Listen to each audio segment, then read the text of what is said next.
હવે મને લાગે છે, મેં છેલ્લા 3 દિવસથી હું રાજુભાઈ, ગોપાલભાઈ, ઈશુદારભાઈ ગઢવી આ બધાના જે નિવેદન જોઉં છું, બધાના સ્ટેટમેન્ટ જોઉં છું કે ડિબેટ કે બાઇટ જોઉં છું, એની ઉપરથી મને એવું લાગે છે કે આ કંઈક રાજકીય રમત હતી.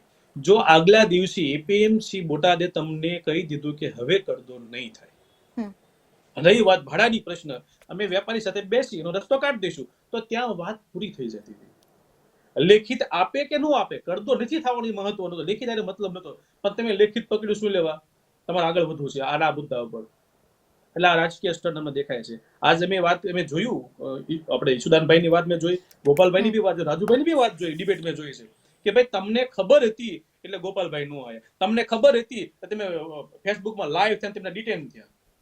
રાજુભાઈ પણ એમ બોલ્યા છે કે ભાઈ અમને એવું કંઈક દેખાતું હતું એમ. જો તમને રાજુભાઈ આ દેખાતું હતું, તમારી ટીમને આ દેખાતું હતું, આમ આદમી પાર્ટીને આ દેખાતું હતું, તો તમારે ખેડૂતને ત્યાં નતા લેવાના, તમારે હળદળ ગામને પસંદ નતું કરવાનું, તમારે આ હળદળ ગામને નિર્દોષ લોકોને માર્યા નતું થવા દેવાનું.